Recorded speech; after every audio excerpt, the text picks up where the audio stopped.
Hi, everybody, and welcome into a Tuesday edition of the Computer America Show. We got a great program lined up for you. Two guests, one in each hour tonight. In the second hour, we're going to be talking about something called the Rennie Ringer from Olens Technology. And they have a number of really cool technological products. And in the first hour, we have Thomas Keenan, who is here with us. He is actually a professor at of the computer sciences at the University of Calgary, and also the author of the new book called Calgary, yes. Okay. 1 minute until showtime. Technocreep. So sit back, relax, enjoy the show, and here we go.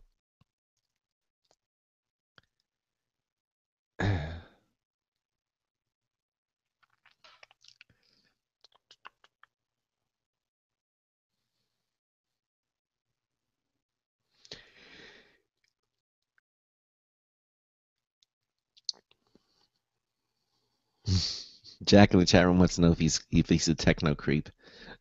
I don't think so. Huh? No. He uses technology, and Mm-hmm. No. Let's refrain from using those kinds of words. Yeah.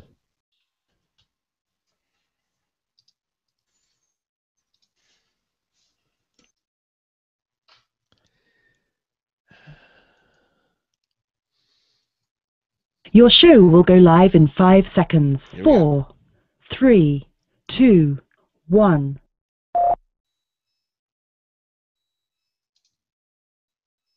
Broadcasting live, it's America's longest-running national radio talk show on computers, Computer America, hosted by national columnist Craig Crossman. Look for Craig's weekly column in your favorite newspaper. This show is being beamed nationwide at ComputerAmerica.com. Keep it here for technology news, computer products, guest interviews, and your phone calls. You're listening to Computer America. Hello, and welcome into the Computer America Show. It's the nation's longest-running, nationally syndicated radio talk show on computers. Computer America is heard around the world and coast to coast. And I'm your host, Craig Crossman. And I'm your co-host, Ben. Ben, how are you? This cold is just knocking the... I'm good, Craig. Feeling pretty good. A little sore. Worked out the other day. How are you, Craig? I'm not feeling too hot. This cold is really knocking the heck out of me. This is terrible.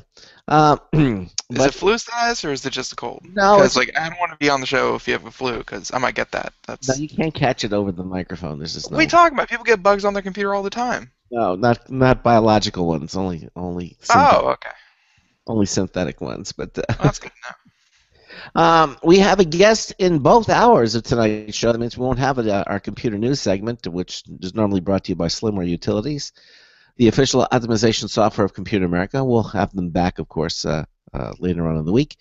In the second hour, we're going to have a company called Olens Technology, and they make a number of really cool products.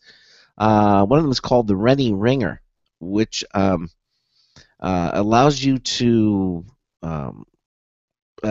answer your Bluetooth cell phone from anywhere in your home, but it does a lot more than that. It's just a really cool little gizmo. They have a number of devices like that, and we'll be talking to them in the second hour of the show. Anything else happening with you, Ben? I'm just... No, I'm just looking forward tonight. We tend to lack gizmos on this show, so. Yes, we do. Now, you were at school today, right? Did you learn anything new in class? No, Dad, I didn't. I don't know what you were looking for, but I don't have an answer for that one. Did you remember to bring your lunch? I don't know.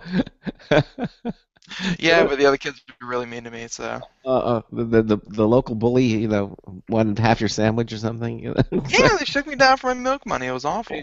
That was terrible. Hi. What are we talking about? I have no idea. Well, all right. Let's get to it. Our guest tonight is a professor of computer science at the University of Calgary. His name is Thomas Keenan, and he's also the author of a new book entitled Technocreep. Makes you sit up and take notice. He now joins us to discuss his newest book and the issues also of privacy. Tom, welcome into Computer America. How are you tonight, sir? I'm just fine, Craig. Hi, Ben. Hey, Tom. You gonna ask him about how was school? Yeah, I was going to say, how was your day at school? Because I can see you guys on the feed and you can't see me, so right away I know who's scratching his ear and stuff like that. I think that's Technocreepy. It could be. That's right.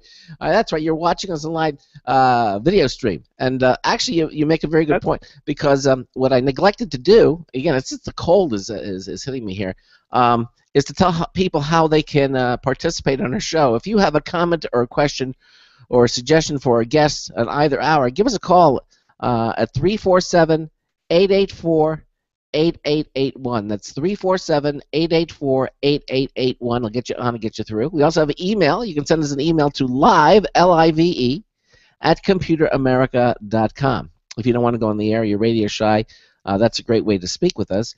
You can also join us, as evidently our guest has, in our on our live Computer America chat room. You just click the button that says live video and chat room, and you'll see there's two boxes there. The one on the left is our IRC chat room. You just put a nickname in there. That's the name you'll be known by when you go into the chat room. You put in the CAPTCHA code. It's either a number or a couple of words. That just shows the software that you're not a bot and that you're an actual live human being, and click the connect button, and your browser will move you into the Computer America chat room. You can also, we have a little button there that gives you IRC clients. In other words, if you want the chat room to be formatted in its own window, a little bit of nicer presentation, you can just download the IRC clients, any one of them, depending on the browser that you're using and, of course, the platform. And also sharing that same page is our live Computer America video streaming page. And that's brought to you by Other World Computing. Quality products, expert support since 1988. They're now celebrating their 25th anniversary. Please visit them for any computer needs, for your PC, for your Mac, legacy products you're looking for memory for an older computer. They have it at the Other World Computing. You can get a newer hard drive, solid-state drives, anything that basically plugs into a computer, accessories. You can get it at some great prices. Anything over $49. You get free shipping. That means about 80% of the country, you get your product in 2 days. So it's really, really nice. Please visit them at www.macsales.com for all your computing needs. They're the award-winning Other World Computing, www.macsales.com. Okay, so sorry about that, but again, the head cold just throwing off my rhythm here a little bit tonight. But Tom, so you're a professor of computer science at the University of Calgary. Why did you, first of all, tell us a little bit about the book itself, Technocreep, and why you decided to call it Technocreep? Well, you guys go back 25 years, but I wrote my first computer program in 1964. Wow. Okay. That's pretty early, and the reason is I was a high school student at the Bronx High School of Science in New York, and I don't know if you remember, but the Russians were a menace back then. They launched this thing called Sputnik, and we were afraid of the Russians. In fact, we're afraid of the Russians again now. But basically, we were all kind of pressed into service to learn machine language programming and Fortran programming and stuff like that, so that we could save America from the Russian menace. Well, I never did that, but I went on to learn a lot of computer languages and kind of watch the technology develop. And I finally realized that most people have no idea what's going on under the hood. So I thought I had to write a book and explain it. Okay. In the 60s, now, Ben, I think you were still an egg at that point, right? You weren't... I think my mother might have been an egg too. That's could have been, but I remember the '60s, and yeah, Craig, you were about what, 30 back then? Yeah. But I remember in New York City, IBM had a big computer display, the big building there. I think it was on 57th Street. 590 Madison Avenue. Yeah, Madison Avenue. That's right. Yeah, exactly. And they had a big computer. I remember going into that, and you could actually they had the big. You could type a question, and it would kind of try to guess what it was that you were thinking of, And I remember I was thinking of a bat, a little with the wings and everything. So I said it emits radar, and it didn't know what the word emit meant. So it was probably confused because bats do sonar, not radar. No, but it was that's right. It was sonar, not radar. But it was very impressive, and I remember that in those days. And then, of course, when I was studying computer science, we were past the programming cards, with the holes in it. You didn't have to do the decks anymore. We actually had a UNIVAC system and we had these green screen phosphor monitors that we could write programs on, and that it was connected. And so it was kind of cool. And at that point, I had just gotten my first computer, which was an Apple II, and my independent study project was writing a program for my computer that would communicate with the UNIVAC, so I could actually do my work from anywhere I was, at the home or whatever. I had a 300 baud modem, and I had to connect to the computer. And my professor thought it was very cool that I didn't have to take a seat in the room, in the terminal room, which was in the basement, and I could actually do it from my home and actually access the computer. So those are my memories of computing and science. And but do you remember the big wide printouts, the 11 by 15 printouts? Yes, exactly. And the sound those things made. Exactly. I used to ride the bus with those, and I would think, I'm so cool, I'm holding this amazing thing. And now I realize, looking back, the other people on the bus just thought I was a creepy kid. So is that where you got Technocreep? I mean, is it, so basically you're saying that, explain the title Technocreep better. Yeah, it's a bit of a pun. I mean, technology is creeping into everything we do. So later on tonight, you'll be talking about some new products. You probably talked at some point about the Nest thermostat, right? The programmable thermostat. Yeah, we've talked about that. I was that. down at DEF CON in August this year, and a guy stood up to show how he can hack your Nest thermostat. So the premise of the book is that anything that we can make, somebody can probably attack, and many people may want to attack it. So we ought to know a lot more. We ought to be able to look under the hood. Your audience is probably more sophisticated than most. I would say most of the people, riding on a bus, typing in on their smartphones, have no idea what's going on. But, there's tracking going on. You're being sold. You look at a watch on eBay, and seconds later you go on Facebook and there's an ad for it. And I don't think people understand that there's a whole infrastructure. It happens to be called FBX, Facebook Exchange, and you've just been sold for a few fractions of a cent because you were interested in that watch. I think that's creepy, and people should know. That happened to my wife. The other day she came and she said, I was looking at some kitchen cabinets and everything, and then I signed on to eBay to go in, and the first thing I got presented with was all these kitchen cabinets. Ads. You got it. I was looking at a chandelier on an estate sale. This is one of the things that inspired the book. And all of a sudden an ad for chandeliers.com came up. And I'm pretty technical, so I looked at the image and I saw that it was saved as chandelier.jpg. So I said, okay, Google targeted me because they're smart enough to look at the file name and figure out. But then I read about they have facial recognition technology that they're testing. They have object recognition.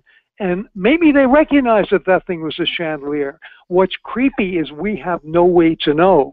It's all a secret sauce at Facebook, at Google, at so many companies that's going on, and we just don't know, but it's affecting us every day. Yeah, it is amazing. I guess that's why that one, there's a photo that mixed around on Facebook. Apparently everyone likes to use Facebook and share photos and even complain about Facebook on Facebook, and yet people are hard-pressed to get themselves off Facebook. But, I mean, it's that old saying, it's if you're not buying something, then you are the product. It's there. If you're not paying for Facebook, and which you don't, they're using you to, put ads in your face, to promote something, to do something else.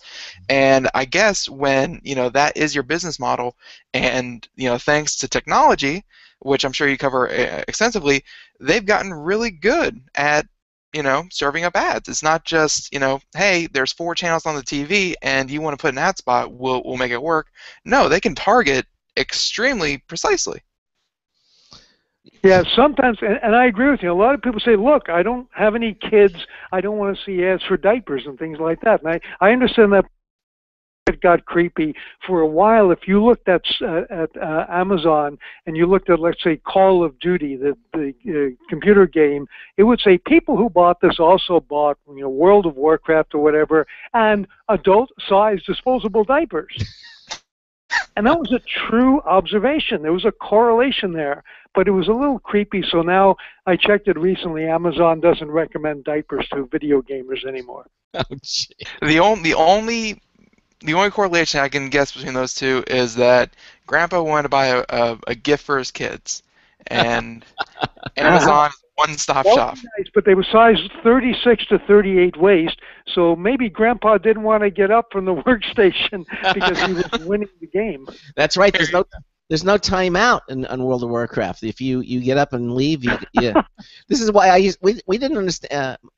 We used to say, "Hey Ben, we need you in here." He said, "Well, I'll be there in a few minutes." No, come in now. Just put the game on pause. No, I can't do that. This isn't Pac-Man, folks. This is serious business. But it gets worse. I mean, what was I was just reading the other day? Now I think in the UK they've done it, and I think some judge passed a ruling that if you're on Facebook and they can serve you. I mean, if they can't find you, but they have your Facebook, you can be served via Facebook. I mean, this is what I'm hearing. I don't know. That's creepy. There's a wonderful video, actually, on the Onion News Network that I mentioned in the book that is honoring Special Agent Mark Zuckerberg for saving the CIA so much money, because now not only do people voluntarily disclose everything that they're doing, but hey, if we want to go arrest somebody, we just look at what events they say they're RSVPing to, and we can go and pick them up. Wow. I don't know if it's a joke, but it's not far from the truth. Yeah, it is a joke. The Onion is actually a lot of fun. But I heard that it wasn't a joke, that you could be served. I don't know. Yeah, well, that was back in 2012. But I mean, more specific to this example, it really isn't a joke. I mean, police force had this technology where they could scan social media, they could scan license plates using satellites and things like that, and they could actually make, thanks to big data, they could actually make like a cluster map of who you are, who your friends are, your license plate, all your friends' license plates, where you're going to be, perhaps if they can tell if you went to the liquor store at 6 p.m. and you're driving home at 11 p.m. They know where you're going to be, what your route is. They can set up a roadblock or something like that to check. I mean, data. They have plenty of it in this day and age. Yep. I did ask somebody within federal law enforcement the Facebook, because there's rumors that you did, and they went, nope. But we use it every day, and if it didn't exist, we might have created it, right? So it's a very useful tool to law enforcement. Yeah, exactly. Then it gets sometimes, I don't know if it's beyond creepy, it's just basically scary that they had what's known as swatting, where they would actually... Oh, you know about that, yeah, where people call in the SWAT team to break up a game? Right. Now that's beyond creepiness. But I don't think that's really technology, though. Well, yeah, because they got the information from watching the screen on that game, that's right. and then they catch an address or something, and then they pick up the phone and call SWAT and say, and there's a terrorist at that number. It's just horrible, I mean, it's criminal behavior too. I mean, that steps over the line from being creepy to being criminal. Yeah, exactly. And one of the kids, they got caught doing it, and I think he's being tried as an adult, and he's going to prison for that. 25 to life. 25 to life. Yeah, exactly. Speaking of the digital trails we leave, I saw a fascinating demonstration at the Black Hat conference in Singapore. This fellow from England picked up a guy's cell phone with his permission and just looked at all the Wi-Fi addresses that were remembered, all the hotspots he had used. Mm-hmm. He said, okay, so Royal Bank of Scotland employee site. Now I know who you work for. British Airways First Class Lounge. Hey, I know you're a high roller. Hooters. Oh, that's interesting. Really? So I didn't know it was Wi-Fi at Hooters, did you? No. Does your wife know about this? Exactly. Really, could be gone. What would you say? You mentioned. What would you say is the creepiest place in America, if there is such a place, Tom? Disney theme parks, okay? For starters, they lead us around by the nose. You walk down Main Street, USA, and you're going to smell cookies baking. They are not baking there. They were baked in a factory 20 miles away. Disney has patented technology called a smell-it-sir. That's like a howitzer, but it pumps out odors, and so you suddenly get real hungry. You smell that. And, they're the only ones. The St. Louis Rams in their stadium piped in the smell of cotton candy, and sales of cotton candy went through the roof, but so did sales of hamburgers and other things. It just made people hungry. The other reason Disney's creepy is they're tracking people through RFID wristbands. They have these new things called My Magic.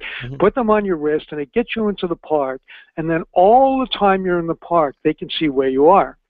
And the kind of scenario you might envision is you have your little 5-year-old niece with you. She loves Snow White. There's Snow White over there, and you're walking over.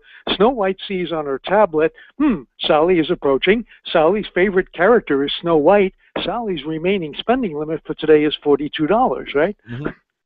Wow. Out comes the $39.95 Snow White doll. Oh, my God. And does she call the little child by name before she says, hi, Sally? No. She has all that information because she registered. And here's the interesting thing. Let privacy free. You say, Disney, I want this thing, but I want to come to your park. Here's my... They'll give you a pass to get through the front gate. And you're not tracked. You don't have the wristband on. But then you lose all your special privileges. You don't get to go to the head of the line a couple of times a day. Yeah. So imagine telling Sally... she says, why is that family going ahead of us? Well, they have the wristbands on, but we value our privacy, Sally, so we're going to stand here in the hot sun for an hour. And little Sally doesn't understand it. All she knows is that she's not getting in the front. Nobody would understand it. It's you cannot do that. It's like de facto mandatory. There are certain technologies that you have to take. But I want to warn you about those fit bands, like the Nike Fuel Band. There was a great story that I report in the book that says your Nike Fuel Band knows when you're having sex. Excuse me? How does it do it? Well, if it knows what time it is, so if it's 3 in the morning, and it knows that you just burned 150 calories if you're a guy, and it knows you took 0 steps, it could probably make certain inferences. And it could communicate maybe through Bluetooth or to your cell phone. It could post something on Facebook. So that every time we invite a technology like a fuel band into our lives, we really should think about the implications. Yeah. That's hilarious to me. Like, I'm wondering if Nike sends a message to your smartphone. It's like, here's how we recommend you improve your quote unquote workout. That's right. Congratulations, you burned 20 more calories than last night. That's right. And here's the graph and fitness chart for you to see. You can actually measure it. Yeah, exactly. Would you like to share this on Facebook? Exactly. We laugh about it, and it's fun, and many times it's funny. But when it's happening to you, it can get kind of creepy, as you say. But I guess that's a trend that's continuing, because I guess pretty much every piece of technology, I mean, just in the last year alone, wearable technology is, I guess, the new buzzword. And the Apple iWatch, the smartwatches are coming out, Fit bands, and other Bluetooth-enabled devices, even things that apps that work with your sneakers from Nike and stuff like that. I mean, it's not being deterred in any way. It's actually being embraced even more so. And we wear them 24/7. Like, there's this concept of a data gap, right? Sometimes, like in that terrible case where the young man was found dead, rolled up in a gym mat, the parents demanded the surveillance tapes. They had a hashtag, give us the tapes. And when they got the tapes, they were upset because there were gaps in the tape. But the school just said something like, well, it was a motion-activated camera. We're getting to a world where we never take our technology off. We never turn it off. And that means if we do take that fuel band off at 3 in the morning, it could be suspicious. Are you for or I mean, for example, Ben mentioned the Apple Watch, which is coming out this year. Now, but the smartphone itself is tracking us. We don't necessarily need the wearables. I mean, the fact that we have a smartphone keeps they can keep tabs on us with those mobile devices, right? Absolutely. There was an experiment in downtown London. An advertising firm put detectors into trash bins, and they were able to observe the unique number, the unique ping, the IMEI it's called, from cell phones and went by. Your cell phone passed by here every day between 12:15 and 12:20, going off to lunch. Now, they didn't know whose cell phone it was, but the phone company knows that, and we all know governments can get information like that. So the ability to track you on your phone is scary It was even tried in some California malls. And the kind of thing they were trying to find out is, what stores do you go into? Which products do you linger over? What do you pick up? And, there's tracking systems for that. One of the amazing things they found is, there are stores called anchor tenants. The big stores in a mall, they get a lower rent. Do you think an Apple store should be an anchor tenant? Well, consider what they're worth. Craig sure would think so, yeah. Yeah. Exactly. Most people say yes, and the idea of an anchor tenant is it brings other people to the mall. Yeah. When they applied the system, they found that 85% of the people who went to the Apple store immediately left the mall, took their iPad home or whatever, started buying things online. So they actually should not be considered an anchor tenant. They don't drive business to the mall. They sell their stuff and the people leave. Have we already reached, I assume you've seen the movie with Tom Cruise, Minority Report. Are we there already? Yep. Are we there? A lot of it we are. I think, if somebody really wants information on this, there's no question. Even, I was joking about watching you on the video. Over in India, they have cameras in public offices so that people can be caught taking a bribe in the minister's office and things like that. So, cameras are springing up everywhere. I have an example in Technocreep about the first arrest that was captured on Google Glass. And it turned out it was in Atlantic City, New Jersey, and this guy had his Google Glass on, and he videoed for about 2 minutes, including the police taking this guy away. What struck me is that there were hundreds of other people, children, people maybe who didn't want anyone to know that they were in Atlantic City, captured in that video. So, there's so much video recording going on now that pretty well just about anywhere you can be observed and tracked, and maybe trouble can come from that. But what about the flip side of the coin, Tom? I mean, also it's a good thing. You have a terrorist, you're trying to find them, but there's not very many places that the terrorists can hide. I mean, with all these proliferation of cameras. I mean, so our law enforcement's going to be able to find them, right?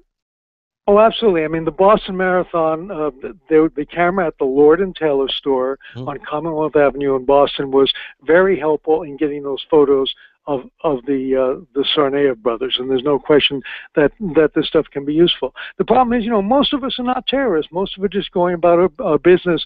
But even if you're innocent, you may not appear innocent. I have a story in the book about a guy who always parked his car. He was assigned stall number 11, and he would generally say hello to the guy in stall number 12 because, nice, friendly guy. Sure.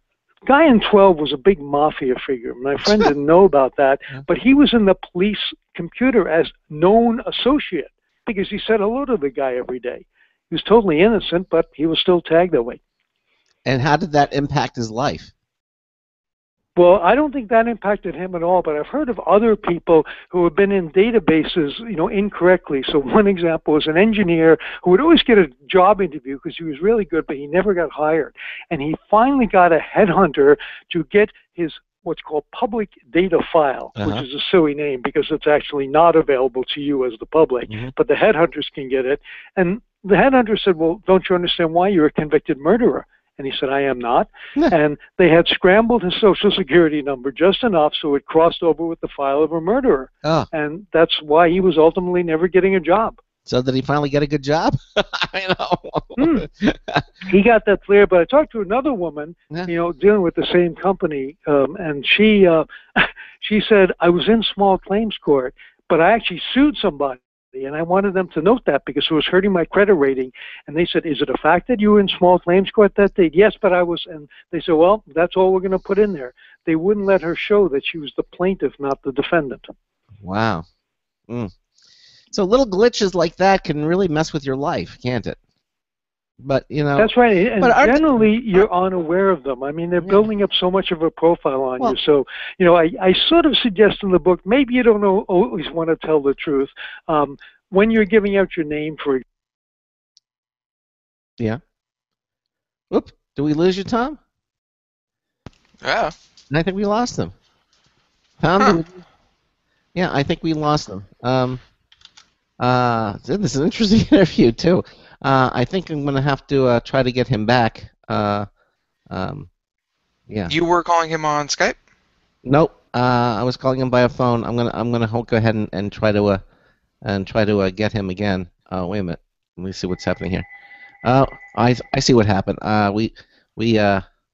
We got dropped by BTR1. Okay. All right. Let me. I see what happened here. All right. So I'm going to call him back. Hold on, and we'll So get I him. guess, ladies and gentlemen, that we are still Thank live you for on. calling back into a live show. We are reconnecting you now. Okay. We are connected again, and Tom, are you still there by any chance? Tom? Nope, Tommy? probably got to redial him. Yeah, I will. I think I'll have to redial him. Okay, yeah, he's gone. Okay, I'll dial him again. Um, um, so I'm waiting for this to come by here, and for some reason I'm not getting the dialing option. Okay, it's dropped. I see. Hold on here. Let me see if I can do this. I hate when this happens. So in the meantime, welcome back to the Computer America Show. Sorry, glitch in the system. We are currently talking to Thomas Keenan, and really great stuff. He wrote the book Technocreep, and I guess we're just going over the broad points of all this technology that we kind of accept into our lives without a second blink, and yet we're just slowly coming to realize the impact that it could possibly have. Yeah, exactly. And okay, now I can have a. It just come back where I can now call him again. So I'm going.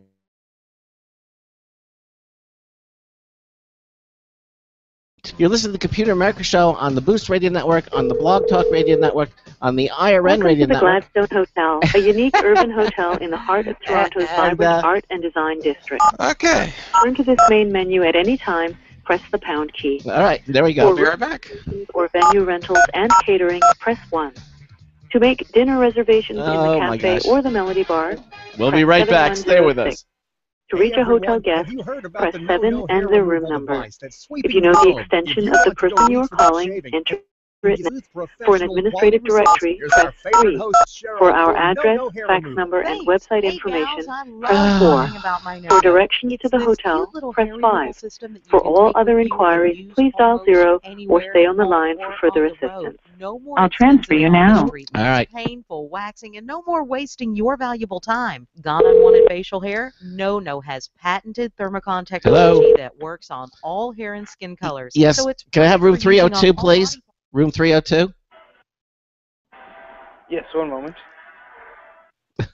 a travel case, and a $100 discount shopping card, and you don't risk a penny to try it. Hi, it's Tom.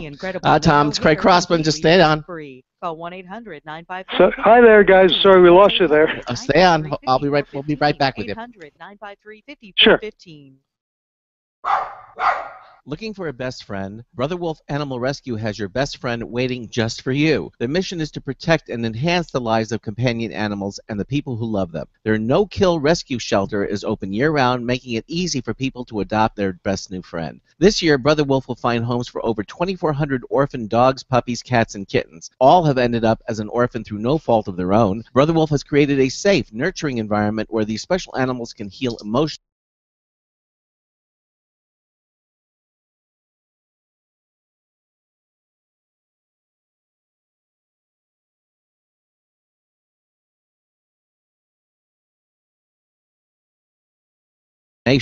Visit their website at www.bwar.org. That's www.bwar.org. Help to realize Brother Wolf's vision when no animal is euthanized for lack.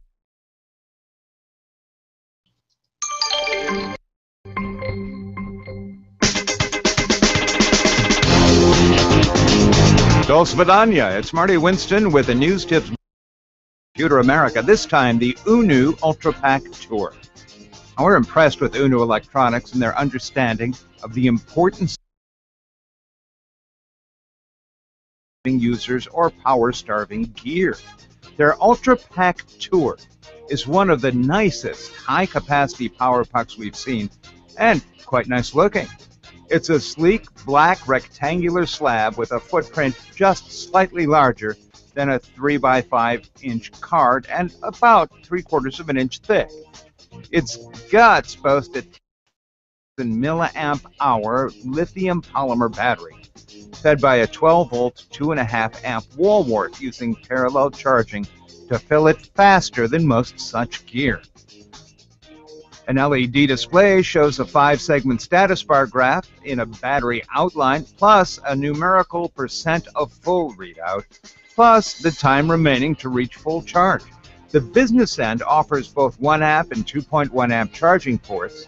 A little math tells us this can keep feeding well hours. It also has a switch-controlled white LED convenience light. Bottom line, the UNU Ultra Pack Tour Power Puck has the power, the looks, and the smarts to merit top consideration toteable chargers. This is Marty Winston with a News Tips Bulletin Review for Computer America. Welcome back to the Computer America Show. Sorry about the last few minutes there before the commercial break, but we are now back. Yeah, we're having some technical difficulties. That happens. Blog Talk Radio and Skype evidently don't seem to like each other. They're liking each other less and less. They're upgrading the system, and what we're doing is we get these drops. And when we have a guest like we have tonight, who is coming to us via the Blog Talk Radio phone connection, and Skype drops us, we lose everything. And then to compound it, when I call the hotel back, evidently the hotel's automation phone automation system won't recognize touch tones if there's audio in the background. And we were playing a commercial message, which all of you, we are sure, heard. So that's what that was. So it couldn't hear it, even though I was trying to type it. It wouldn't work. So it was just. But in the meantime, 3-4 minutes past the hour, Tom Keeney here with us, and talking about his book Technocreep.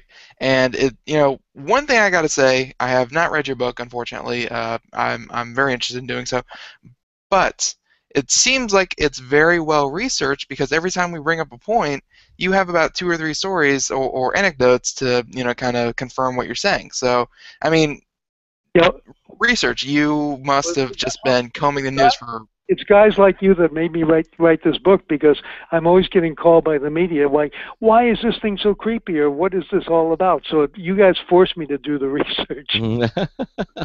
well, we do the research too, but we like to. Yeah. Well, let's and again, I'm sorry we got interrupted. I know you were making some points, but so let's get back to some of the examples you were giving about how we're tracked without our knowledge. Could you kind of sure do that? Well, we used to worry about cookies, and we would say, crunch your cookies, run a program to get rid of your cookies. The people who are tracking us are well beyond that. There's a thing called browser fingerprinting. Every computer is unique. It's got its own little heartbeat, right? It's the combination of the clock cycles and the components and the amount of RAM that's installed together with every single program. So there is actually, I think the Electronic Frontier Foundation has a site you can go to, and when I went to it, it said, your computer is completely unique, right? So it's an ability to track you. And basically, your cell phone is the same. It's giving out a number. Your body is the same. All kinds of things about your body are unique, including your DNA. And one of the funnier facts that I have in the book is that Madonna has an employee who goes around after she uses a glass and wipes it clean. DNA is not left behind, because make her half babies. Okay, all right. That seems a little bit more unfounded than some of the other theories, but I guess technically not impossible. And of course with cookies. Not impossible. And of course with cookies on our browser, as you say, although cookies really can be a good thing, because when you go back to a website, it knows what you've seen, all the hyperlinks you clicked on, so you don't have to click on them again. It also. Now, of course, our passwords and are sometimes stored in our browsers. I don't think it's in a cookie, though. That's a different part of the browser. But cookies will when you return to a website, it'll know what you see, what you haven't, that type of thing. It's kind of a trade-off, okay? But let's talk about the celebrity photos, okay? The nude celebrity photos. Okay. Everybody knows they were out there. They were up on 4chan and other places. And 2 things about that is creepy. One of them is, quite quickly, bad guys started putting up links. Oh, you want to see the photos? Go here. And they were actually trying to infect your computer with some malware. So the bad guys jumped on that bandwagon right away. even creepier, the way those photos were stolen, they weren't leaked, they were stolen from iCloud and other places, is that the celebrities were,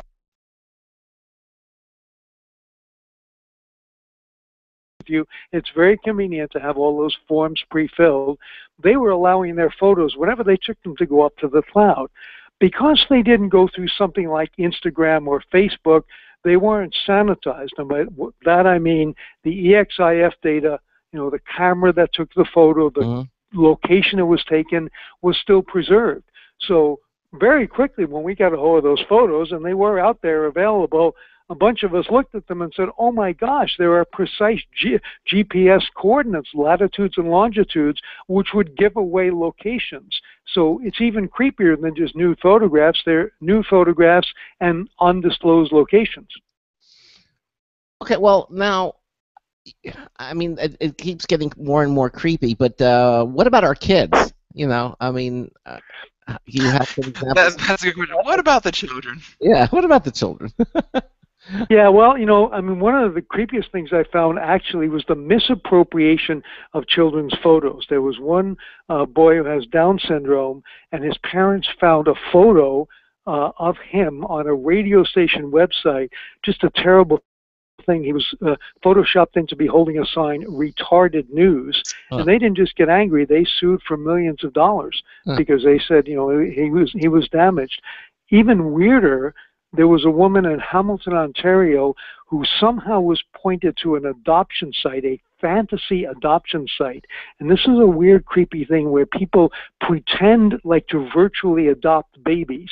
And she found her baby's picture in the book, what she wrote, which is, that is not Allie, the girl who's up for adoption. That's my baby, and she's not for sale. Get her picture off there. So people do weird things. You should be very careful about posting photos of children or making them available to anybody but friends and family. What about the one with the child with Down syndrome? You said the parents sued. Did anybody can sue? I mean, did they collect anything from that, or is it still in litigation? Yeah, I think they did. I don't think they collected the $80 million or whatever they were asking for, but I think there was. And the reality is, Facebook had to pay a settlement to people whose photos were used next to sponsored stories, a judge, and that was a multi-million-dollar settlement. So people are getting more aware now. They have to be careful with your photos.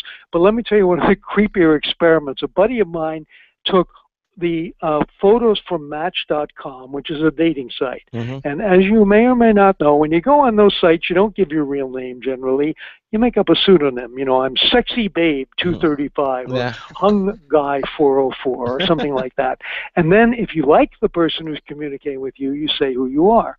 Well, Alexandra Acquisti of Carnegie Mellon University took the Match.com photographs from Pittsburgh, ran them up against Facebook profile photos with facial recognition technology, and this was several years ago. He de-anonymized about 1 in 10 of the people. So he found out who Sexy Babe 235 really was.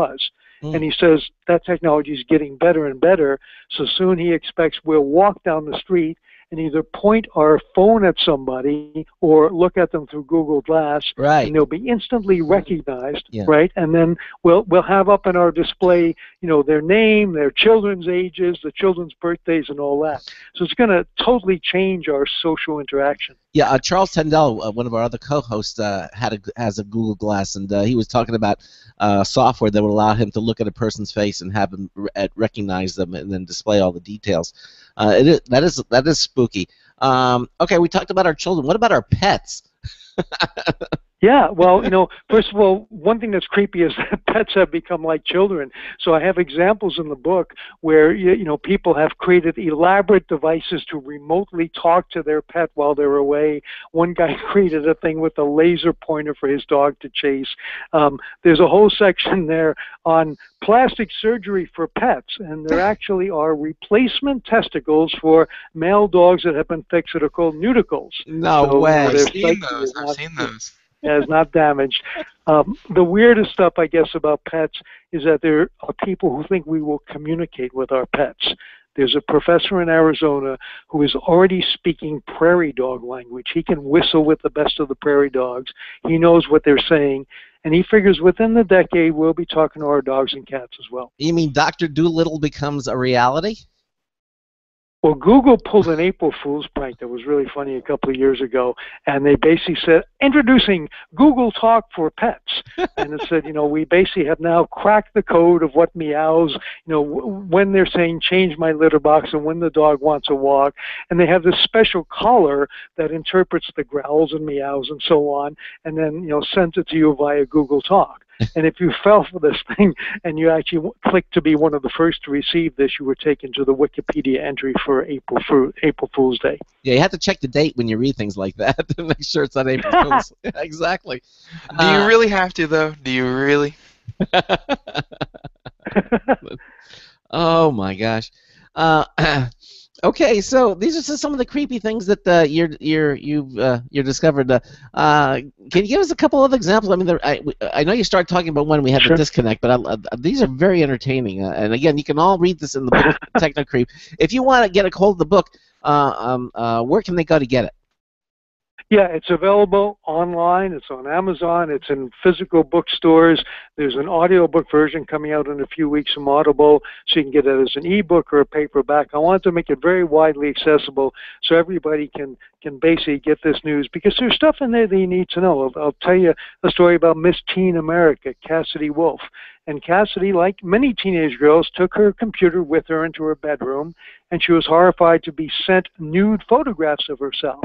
And a bad guy, we know who it was because he was arrested, Jared Abrahams, had somehow tricked her into installing malware called Black Shades on her computer. And he took these photos of her, and then he said, unless you give me like a Skype conversation or give me more photos, I'm going to ruin your modeling career. And Cassidy did the right thing. She went to the FBI, and they got this guy. And the reality is, though, teenage girls shouldn't keep computers with cameras in their bedrooms, right? It's just too dangerous. Right. What's worse is I did see a demonstration on smart TVs. This guy from Korea stood up and he said, it was kind of funny, he said, I don't wear clothes very much, and we're all sitting around, so who cares, He says, but I worry about my girlfriend walking around without her clothes because the TV can watch her. And then we said, what are you talking about? And he demonstrated how a certain brand of smart TV from Korea could be remotely activated, so the camera, even if the TV was turned off, the camera could be energized and start sending video feeds. That's creepy. It is creepy. Most of the cameras that are built into computers would have there's a little light that indicates that the camera is on, but I've been told that there are ways to access these cameras and not turn that little light on. There are, and there's other things. When you look at your friend's Google Glass the next time, you'll notice it has a recording light, but there's a sunshade you can create. You can actually download the plans and print it on a 3D printer, and it conveniently covers that little light. So there are people walking around with the sunshades on their Google Glass, and you have no idea if they're recording you or not. Yeah, which can really get people aggravated. I mean, there's stories that was one of the things is, are you recording me? No, I'm not. There's no light is not, but people will just say, are you recording me? And they. Well, luckily they can hide behind that whole, out in public you can be recorded. Yes, yeah. Well, of course, when you're out in public. Yeah. Yeah. Yeah, there is a general presumption that if you're out in public, you might as well assume you're being recorded, and you probably are.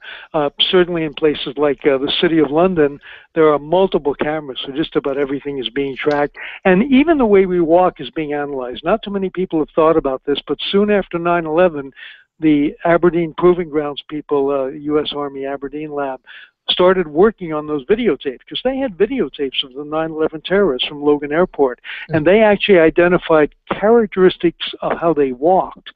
And so there's a gait analysis program that's run at some airports just to look for people who walk in a suspicious way. And you get screams of profiling when you hear that. You go, well, please, I mean, if you're going to be able to nab a potential terrorist,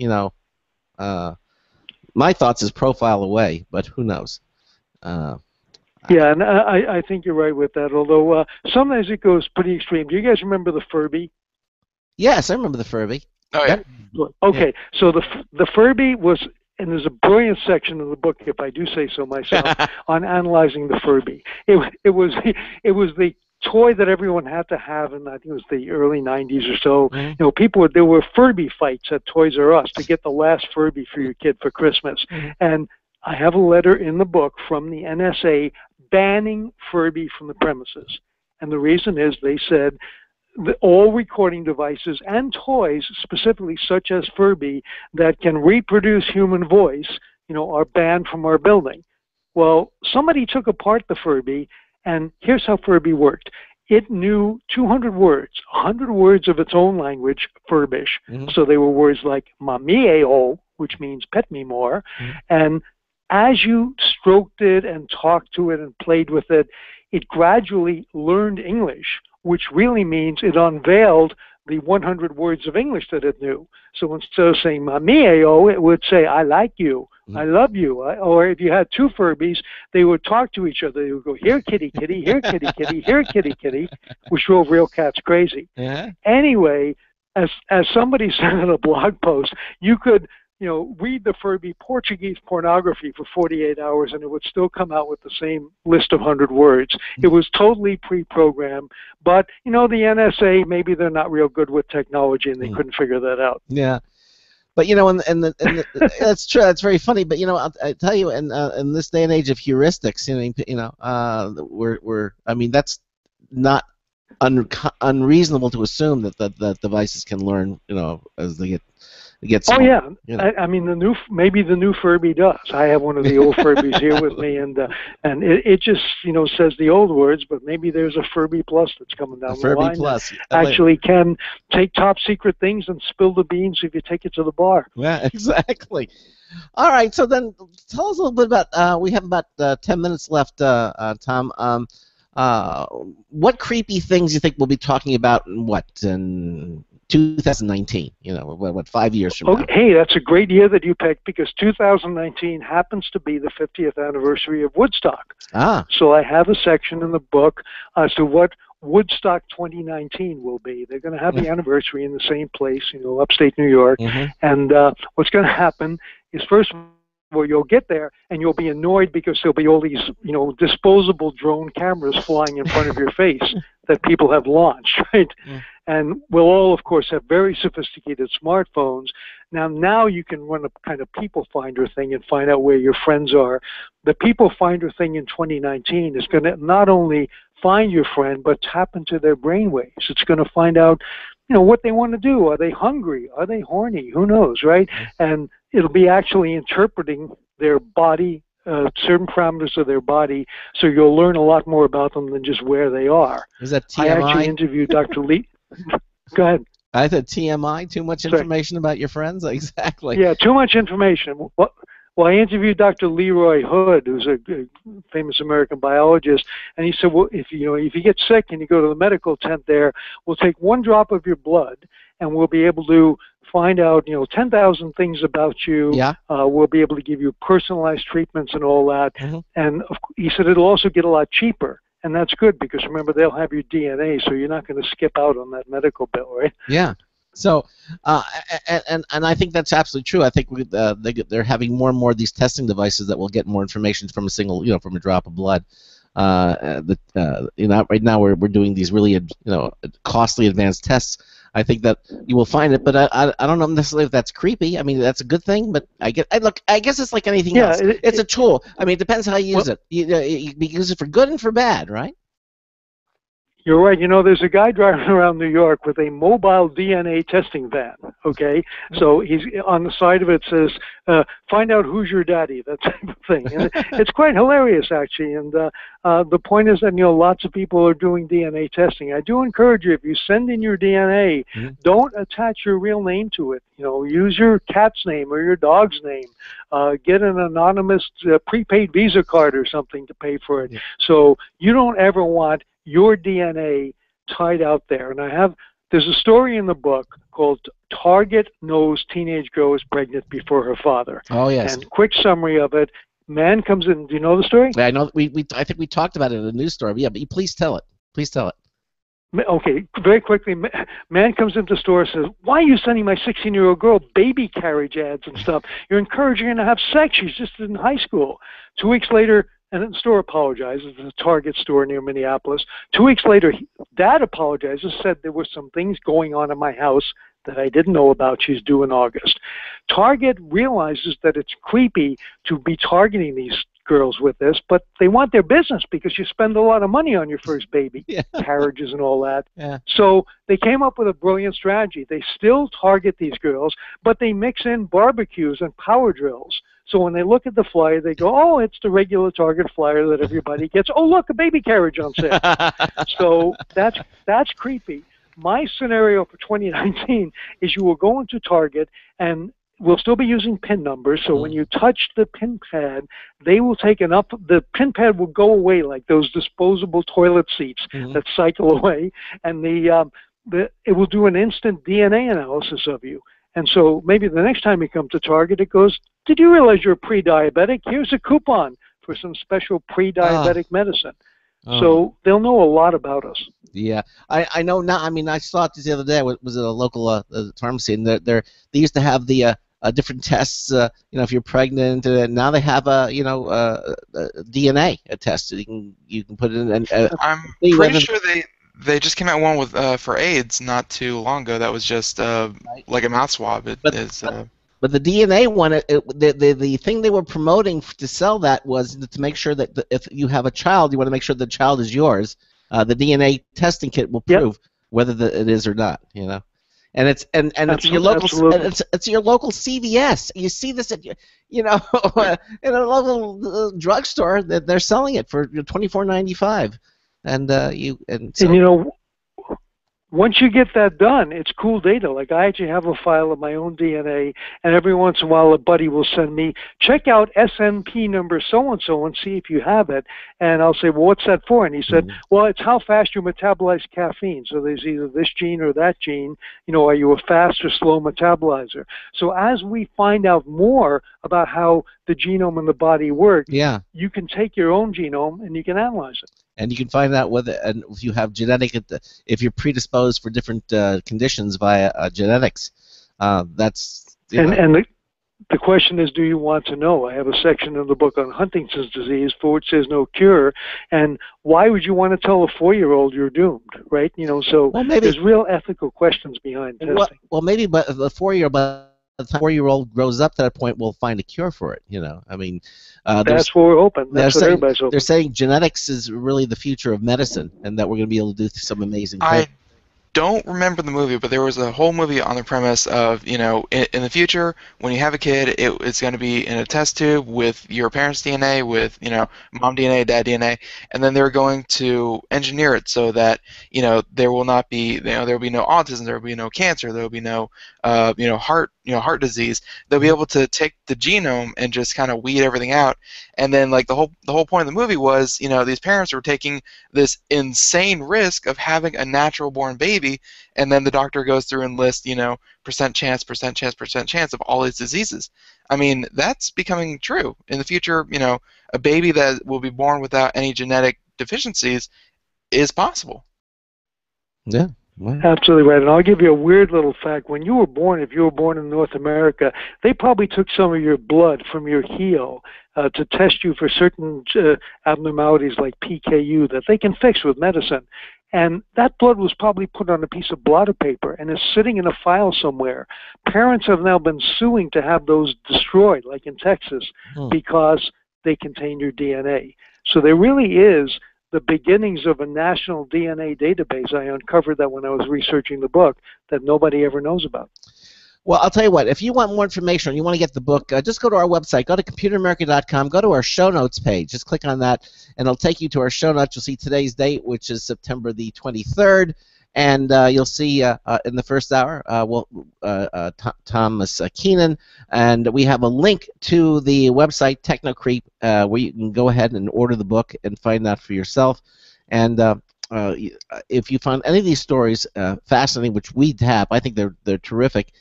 Thomas, obviously you've done your research for this book. Check it out. Again, we have it at the website at computeramerica.com under our show notes page, and you can check out and read the book for yourself. Thomas, we're pretty much out of time. I want to thank you so very much for being with us here tonight. Very entertaining, and we look forward to, and best of luck to you, really, with this book. This is very, very cool read stuff. The last chapter called Anti-Creep and start taking precautions now. All right. All right. Thanks again, Thomas, for being here with us tonight. It was a pleasure having you here on the show. Very interesting. Pleasure meeting you guys. Thanks. Take care. Good night now. Bye-bye. Good night. Bye. All right, there you go. Again, Thomas Keenan, professor of computer science at the University of Calgary. He's also author of the book Technocreep. And again, you can go to the website computeramerica.com and check out the book for yourself. Certainly affordable, and obviously highly entertaining. Or I mean, you could do what most people do, and what I'm a fan of, which is head in the sand and hope it all goes away, before it gets too bad. So you think the head in the sand approach is going to work? I mean, I guess you won't know if it failed, right? No, I guess not. Oh my gosh. Well, okay. All right. Coming up in hour 2, we're going to talk to Olens Technology. We're going to be talking about some of their different products and services that they make. And of course, in hour 2, we'll have another News Tips Bulletin review from Marty Winston. We'll be doing that as well. If you have a comment or a question or suggestion, give us a call at 347-884-8881. We'll get you on and get you through. You're listening to the Computer America Show on the Boost Radio Network, on the Blog Talk Radio Network, and on the IRN Radio Network. Just go to our homepage. You'll see right there all the different links where you can listen to the show live. The Blog Talk Radio Network actually is the one that has all of the archives. I know some of the other ones are going to archive our show, but right now, any one of our past shows you can listen to again. Just go to our archives menu there. It's just under the archives, the pull-down menu. Click on it, and it'll show you all the different places where you can get archives of the show. It's available on Apple's iTunes. We have it clicked for the RSS feed. We have the YouTube channel for the video archives. It's all on our show archives page at computeramerica.com. Okay, we're going to get our second hour guest here on the show. We'll be right back. Stay tuned for more Computer America.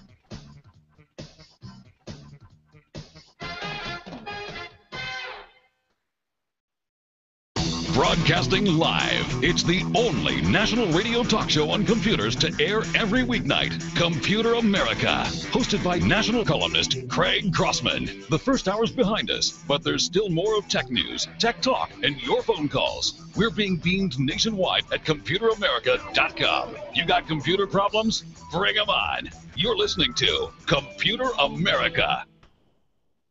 Computers run the world, and we run computers.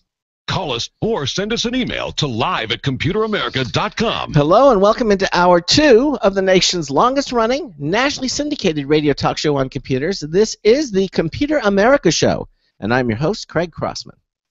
And I'm your co-host, Ben. Did you hurt yourself? I saw you wince when you moved your arm. Yeah, I did the bench press for the first time in about 3 years. Well, that muscle memory doesn't kick in. Not even muscle memory. I just kind of tore everything from my elbow up. So, so imagine not being able to move your arms like above your shoulders, and like all day today, I had to throw my backpack on. I looked like a mook. I had something similar happen where but I wasn't working out. I was reaching for something up in a closet, and evidently I did it wrong, and I pulled a tendon. It was horrific pain. I had to go to the doctor. It lasted like 2 weeks. I had to put my arm in a sling. It was just really bizarre. So I'm and for anyone wondering, yes? I did a respectable 185, 10 times. All right. Bench press 185. That's pretty good. Okay. Not bad for doing nothing. Don't overdo it to start. Obviously, just kind of work up. I mean, I know we do a lot. I know I do a lot of heavy lifting on the show. Carrying Craig to the top, but it does not translate into the bench press. Oddly enough. No, it wouldn't. Well, as I said, welcome into hour 2. If you have a comment or question for our guest, 347-884-8881. I'll get you on and get you through. Email live@computeramerica.com. Our chat room, just click our live video streaming page and chat room button there. You'll see it. It's our IRC chat room. Just put a nickname in there. That'll be the name you'd be known by, and put in the captcha code, and your browser will move you into the Computer America chat room. And also, you can watch us on our live Computer America video streaming page. That's brought to you by Otherworld Computing. Really, quality products, expert support since 1988. Visit them at www.maxsales.com. They just got something new that they did. They Mac Sales, it just introduced a numeric keypad. That's right. It is for the Mac. If you have a Mac aluminum keyboard, you know, that wireless aluminum keyboard, it doesn't have a numeric keypad. You can now add that to this. It's like $49, and it's a wireless aluminum keypad. They even give you the little plastic clip, so it actually goes on and makes it like a seamless one keyboard. Very clever device. $49 gives you all the numeric keys, all the special function keys, the delete key. It's very nice, easy to set up. They even give you the instructional video, but you don't really need it. Just put the batteries in and push the button and go. Again, Other World Computing, www.macsales.com. Check out all the great products there. You'll be happy that you did.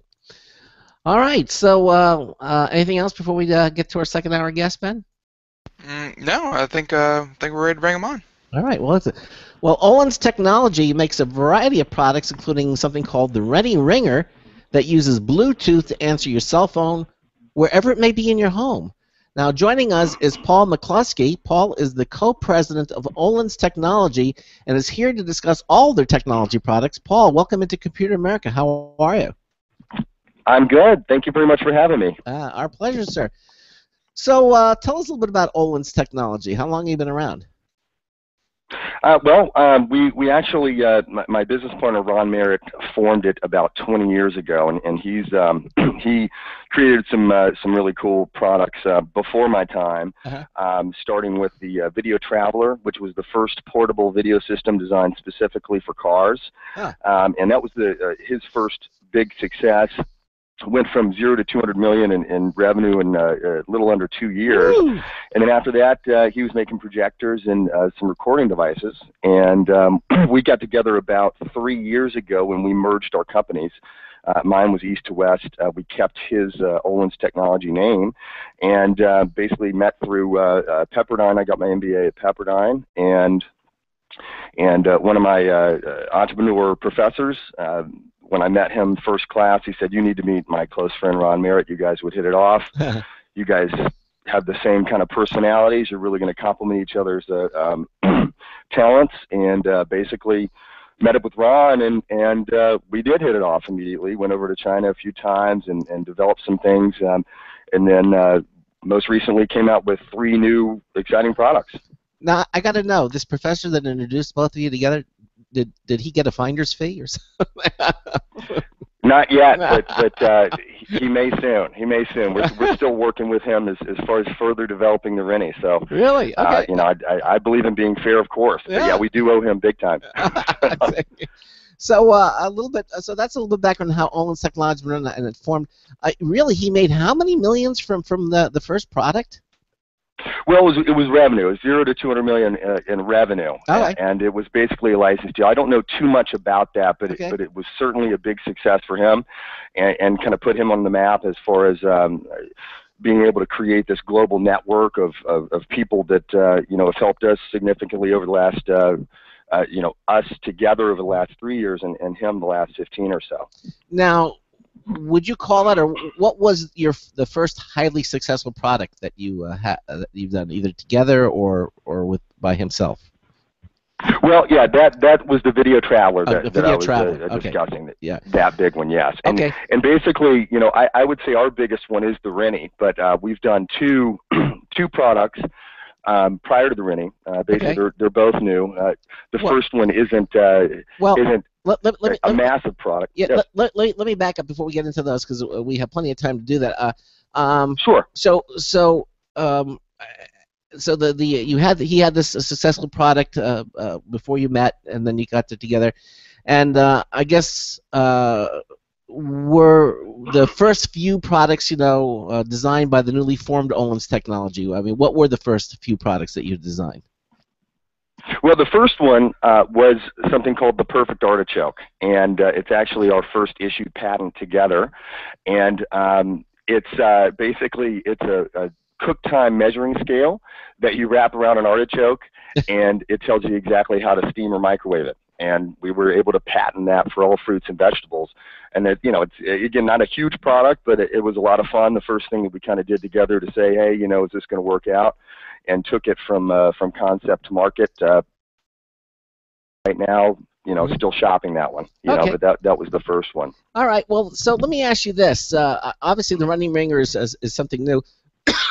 Your first. What inspired you to make the running ringer? I mean, you left your phone somewhere and you couldn't find it, and it was ringing, or you missed calls. Or... Yeah. Well, it was actually the initial concept was brought up by one of our sales guys, and he had this. He came to us and said, guys, I'd really love for you to develop a product that rings when you come into the house, because my wife is missing my cell phone calls when I'm out. We got rid of our landline, and I can't get a hold of her. And then I walk back into the house from the store, and I've been trying to get a hold of you. I'm sorry, my phone was upstairs in my purse, or I left it out in the car in the garage. It was on vibrate. It wasn't. It was on vibrate. Yeah, it's on vibrate. It's on silent. It's just the ringer just isn't loud enough, basically. So Ron and I said, oh, that's a great idea, and we took it from concept and completely developed it into a whole product. And we talked to many people that through the development, we knew that it had a lot of potential, because a lot of people that we talked to said, oh wow, that's not just a great idea. Let me know when that's done, because I want to buy one from you, because I've got that same problem and I hear it all the time. So it wasn't a Kickstarter project or something. You didn't need to do it that way. It was not. No, it was not a Kickstarter project. Do you think it would have been? I mean, Kickstarter was around when you started developing. Why didn't you go the Kickstarter route and kind of feel your audience out first? I think we didn't do that because we didn't really want to tell people what we were doing. Especially the larger Bluetooth speaker companies. Could cross over and do this, and we decided to just keep it quiet until we were ready to take it to market. And I think that was it's a good. I think that's a good strategy for something that you just don't want to tell other people what you're doing at first, and that was kind of the reason why we didn't go the Kickstarter route. All right, now I know there are phones today. I know a number of them that will actually they're making them designed so if your cell phone rings, the phones in your home will kind of ring, and we're seeing more and more of those types of things appear. So, what makes the running ringer different from other products on the market, would you say? Sure. Well, first, it makes it different than the whole phone system products, because the range on those are nothing compared to the Rennie. They're some of those are as little as 10 feet, some are 30 feet, most are 30 feet. Ours is up to 200 feet, through walls, and it really gets the parameter. And the pain that we're easing for people is, you forgot that your phone is in the garage, in the car, or in a purse, away from that base station to where it would connect to those home phone systems. Also, a lot of those work in conjunction with your home phone line, and the Rennie doesn't need any home phone line or service at all. And those are our customers. Basically, they cut the line. They don't want the complex systems of that. And this is just one standalone base station and smartphone ringer that kind of does everything, and we've got some really cool features that those don't have. For instance, on our new Rennie Home. You make a very good point. More and more people today are abandoning the landline phone. More and more. This becomes painfully aware of this as an interviewer. We say, well, give us your landline phone. We don't have you don't have a landline phone anymore, and we're hearing this more and more from people. Now they are replacing them sometimes with voice over IP technology. There's things like the Magic Jacket was kind of popular, but there's things like UMA, that uses your internet connection. But still, if you don't want a phone, but you still want a way of communicating with your cell, then evidently the running ringer is an ideal solution for you.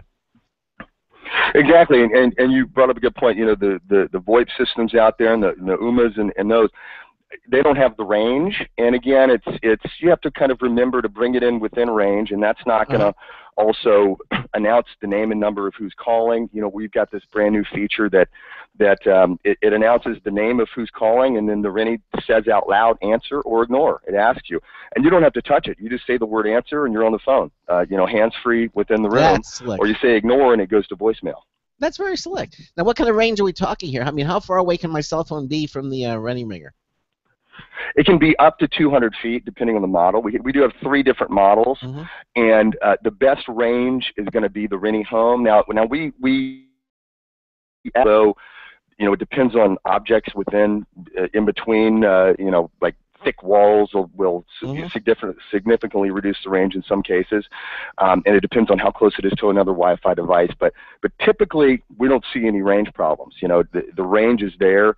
We always advise to put the Rini in a central location in the house, and that certainly helps. But that's kind of the range. All right. So now you say there's more than one Rini. How many models are available? And start from the lower. There are currently 3 models. Actually, 2 of them are brand new, not available yet, but they will be in, I would like to say, 1 or 2 weeks. Okay. The kind of entry-level Rini Junior is basically just a ringer for one cell phone. It's got a range of up to 150 feet, and it auto connects forever. That's a big feature that, a lot of people are probably saying, oh, well, there's Bluetooth speakers that are hand speakers, and it'll ring, and you can press a button, and you're talking on the phone. Those kind of work. The problem with those are they don't auto connect. So when you leave the house and you come back 30 minutes, a week later, a month later, it's not going to automatically connect to your house. So that's the one flaw. The second one is they don't have built-in ringtones. We've got built-in very loud ringtones to let you really hear, 3 rooms over that you have a call. And again, they're going to announce who's calling, and you can answer the phone. So that's a really big feature that we have that no one else has. And those built-in ringtones are great. They kind of simulate the home phone ringtones, is what we've mimicked there. So and then also we've added a ring-only mode, which was a big difference. Basically, all the other speakers will play every single sound through the speaker, but we've got it to where it will only ring and only use the phone features, even for the iPhones that don't allow you to separate the Bluetooth signal. So that was a huge breakthrough, and I think that's one of our biggest features for the new models. So let me ask you this question. How did you know what to change from the original Rini ringer to these new models? How did you know what to do? Well, from a technical standpoint, listening to customers, we've done a pretty big test run of the Rini original, and just listening to customers what they wanted and didn't want, and what they needed in the ringer. They wanted it louder, we made it louder. They wanted the ring-only mode, we added the ring-only mode, and those were the big ones. As far as from a distribution and buyer standpoint, we were rejected with the Rini original from some big box stores because of the design, because it looked like another Bluetooth speaker, and that was probably our biggest mistake for the first run. It just didn't look right. They go, we've got plenty, and people just looked at it and said, oh, that's not really, it's just a cylindrical shape, and it didn't really have that. It didn't say phone product. It said more Bluetooth speaker. So and the fact is it does stream music, and it's got a beautiful sound to it, but that is kind of the last feature that we advertise. So we totally redesigned it. It looks like a retro phone, and put a bigger woofer in there and just enhanced it all around, and just listen to the customers, and the feedback we've gotten is great, and the Rini Home, we hope, is going to be a huge success, just like the Rini original. Okay, so obviously it sounds like you have a plan, finding what to change basically from customer feedback. Obviously you have a lot of hopes for this. So why do you believe the Rini product line will be a bigger success, let's say, than the previous products manufactured by Olens Technology? Yeah, I think this one's going to be. I think that it's going to just be the potential market size for this is obviously, it's bigger than any other previous Olens product out there. I mean, there's, I guess, over 1.75 billion smartphones out there, more than the humans on the globe, basically. So, and just really just talking, basically the market's obviously huge. We think. Getting into the phone stores is going to be great with this. We're in talks with a lot of them, and we just think that the marketability is great. And just from our feedback from customers, just saying, as I said before, it's just people people saying, "Wow, I need that. I can't wait for it to come out." And this product is just brand new. We're in pre-sales right now, but the first shipments should get here in about a week or so. Right, exactly. Now, the Rennie obviously is your newest product, but you do have other products at Olens Technology. You want to talk a little bit about some of the other things that you have here, like for example this. Sure. Another very new product out there is called the Fuser, and the Fuser is a sound mixer that basically increases your awareness of the natural sounds around you, and basically it's you plug. It's solving the problem of. Ron and I notice that there's so many news stories out there that people are listening to earbuds and they're getting hit by cars, trains, they're on bikes, and it's dangerous because they just don't hear their world around them. They don't hear cars honking. They don't see. They're shutting themselves out with the noise canceling headphones. And so we went the other way and developed a product that was basically opposite of that. It uses a built-in microphone that mixes ambient noise. Your surroundings and with your music, so you can hear your music and you can also hear the sounds around you. So basically, two people could be listening to you both using their own Fuser and having a conversation, and they're not bothering each other with their music. They're talking to each other, yet they're listening to different types of music or something. So it's got a huge safety aspect, and that's kind of why we developed it. But there's other applications. One of the biggest ones that I realized back in the day when I worked in a cubicle, everybody had little boom boxes in their cubicles, and basically they either did that or you're bothering your other workers around you, or you're listening to earbuds and you can't hear the phone ring or your boss come up behind you or those such things. So basically with the Fuser, you're able to mix in your office sounds in those environments where your boss doesn't mind if you listen to music, as long as you're not bothering other people. How did you come up with the concept? That's kind of cool. Well, that concept we came up with just the safety aspect of if we added a microphone to the music, then that would solve the problem. So we took an existing product, modified the insides. It clips onto the outside of your pants or shirt or whatever, and just developed it that way. So that's basically, we kind of developed it for that purpose, and then just thought about all of the other possibilities. Sure. Relax at the beach with your music, still hear the waves crash. You're on a road trip with 3 kids in the back in the minivan, and the 3 kids are fighting over what music to listen to because they all listen to different stuff.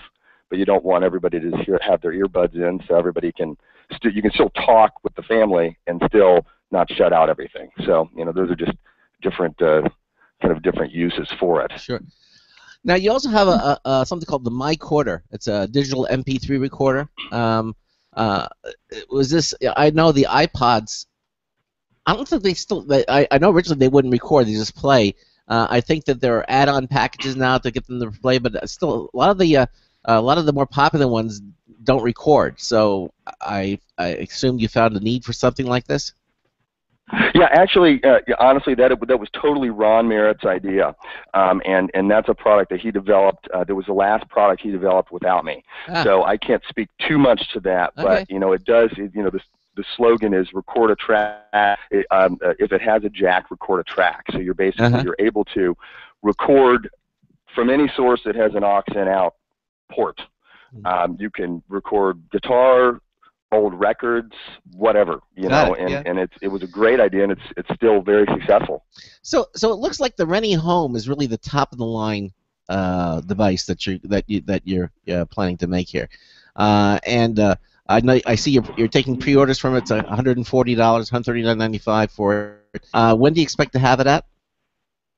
That should be out in a week or two. There will be some some pre-orders will ship, and then we can probably take some more orders. So basically, yeah, that price is going to go up to, I think, to $169. But wow. Obviously, a pre-sale, we're giving a deal there. But that certainly is the big one. We think that's going to be very successful based on our pre-sales of the Rennie Original, which will still sell because the Rini Original has the portability that kind of the Home doesn't. But you know, it does have most of the features and some of the other things that you know, of course, it has the auto connect and everything else. Sorry. Yeah, I mean, it has like a little rubber duck antenna, so I assume that gives it the outstanding range. It looks very modern. It's got the little touch, you know, the little blue touch buttons around the speaker that I assume are for different functionalities, different things that you want to do with it. It looks like it even has a USB port on it too. What's the USB port on it? It does, yes. What's the port? USB charging port for your phone. You know, again, just wanted to add kind of other phone-related features as people get rid of their landlines. This is kind of the ultimate cell phone management tool for your house. You know, the first one ever, kind of that does everything. It combines the Bluetooth speakers with the home phone systems. No monthly fees ever. You just buy this unit, and it connects up to 2 phones. And yeah, I mean, this is kind of the latest, greatest with the different modes and such. Does it stay plugged in, or I see it has a battery, 10-hour battery life? Does it work? Is it a battery device, or can you plug it into the wall? Or how does it work? It's designed to always stay on and working. So yes, plugged in. It has the battery, so you can take it to the beach if you want to. It has the battery, so if there's a power outage, you live. I'm from Savannah, Georgia. Thunderstorms all the time. You lose power, somebody wants to call you, this is always on. Your cell phone's not going to lose power in the middle of the night. Why should the ultimate cell phone management tool? Sure. So, you know, that's another, you know, the other speakers and home phone systems, they're going to go out too. Some of them have batteries, but the Rini certainly is designed to stay on all the time. Well, again, I like the fact that you can just say answer or ignore out loud, and it has the speech recognition. So it will you know, perform clearly.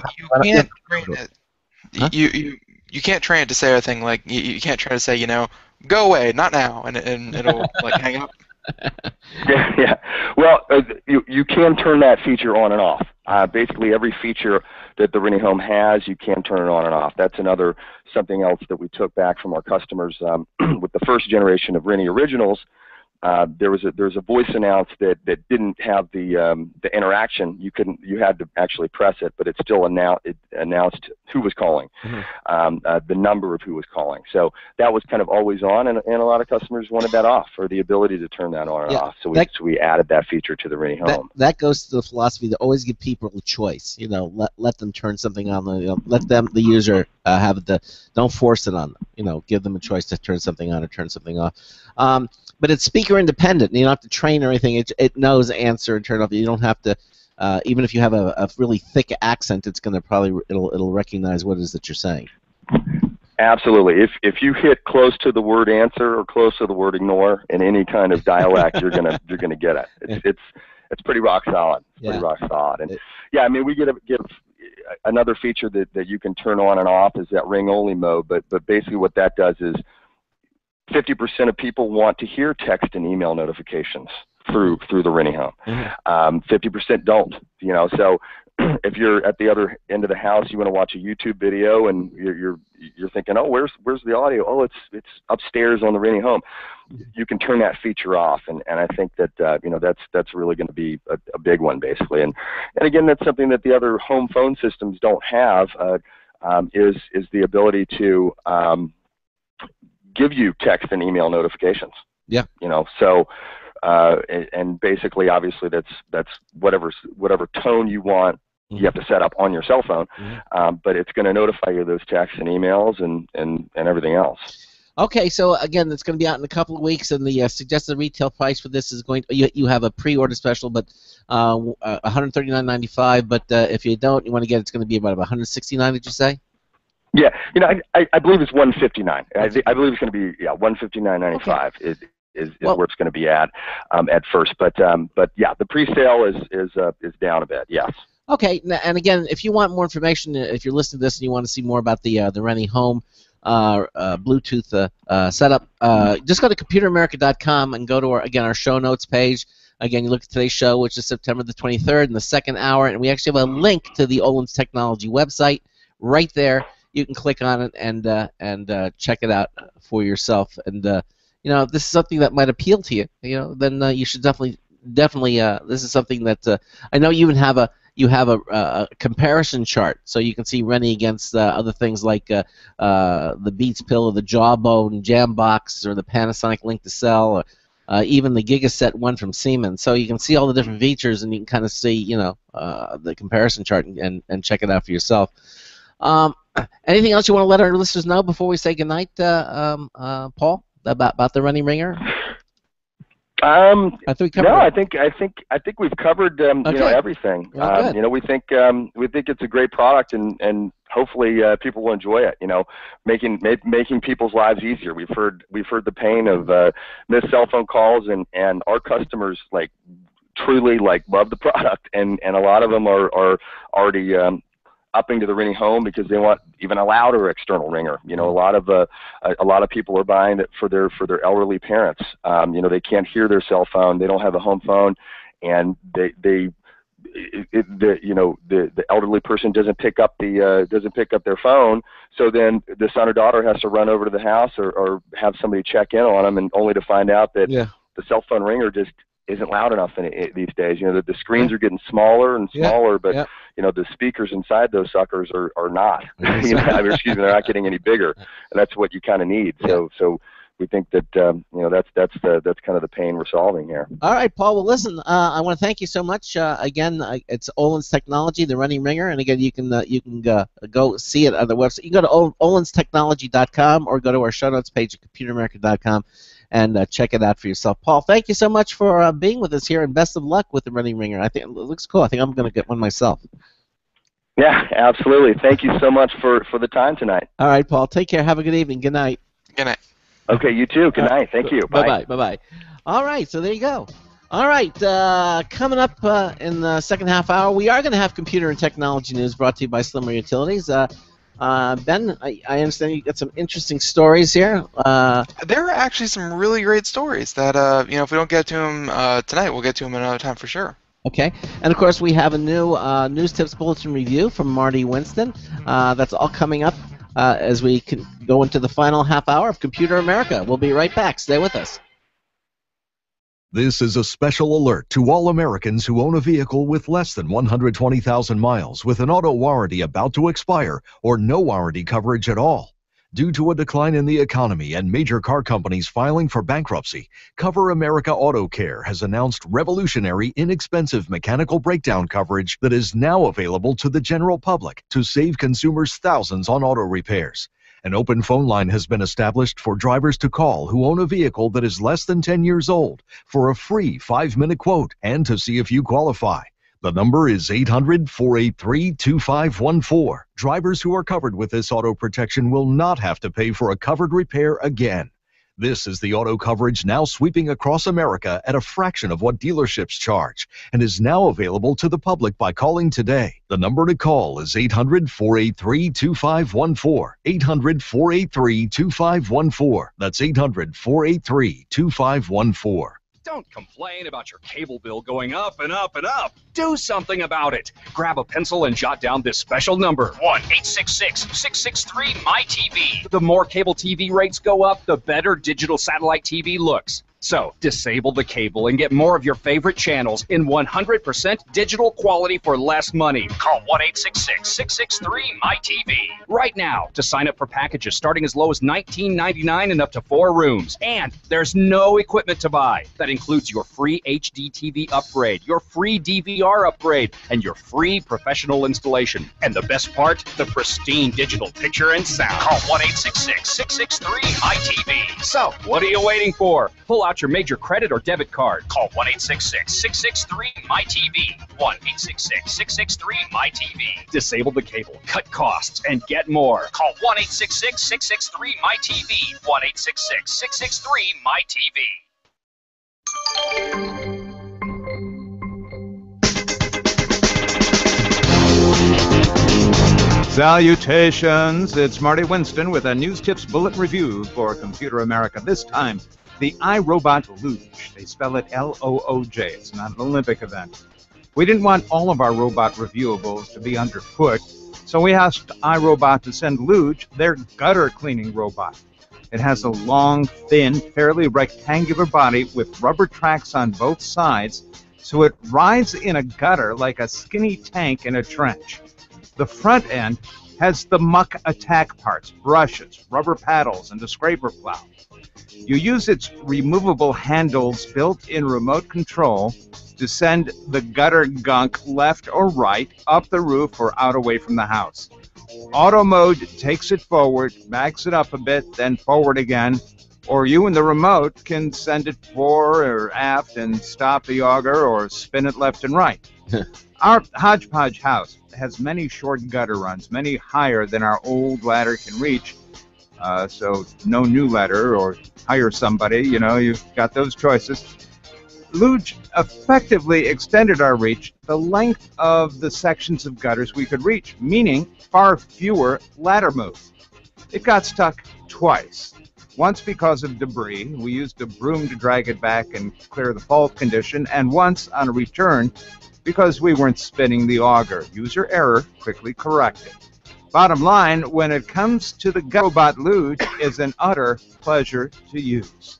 This is Marty Winston with a News Tips Bulletin Review for Computer America.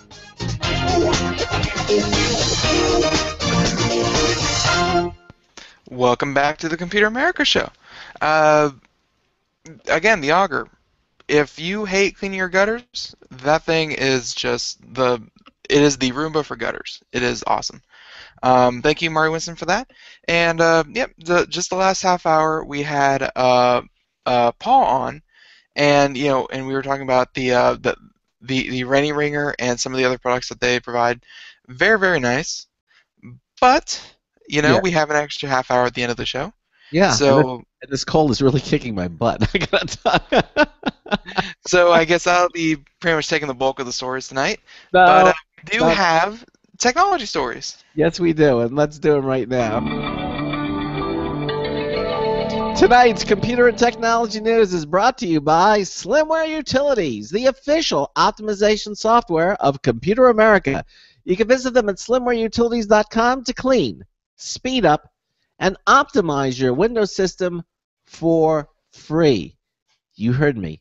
Correct. Kimosabe. Free. That's right. All the software products there are completely free. They're not freemium. They're not crippled in any way. They're the full versions. Download all of them. Keep them in your toolbox on your computer. We use them here at the Crossman household. Especially when you need them, you're going to be thankful that you did that. So go to slimwareutilities.com. Download all the software, even the rec image, the backup software. You'll be happy that you did that, and you'll thank us for it. Slimwareutilities.com. And in this first news story from Maximum PC, Razer launches Death Adder Chroma mouse with upgraded sensor and multicolor lighting. This looks like a cool mouse. Did you see this thing? Oh, yeah, no.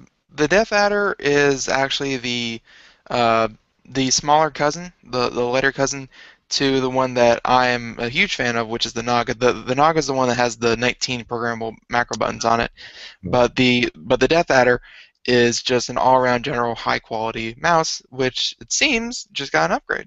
Well, evidently Paul Lilly says it's one of his favorite mice of all times, the Razer's original Death Adder.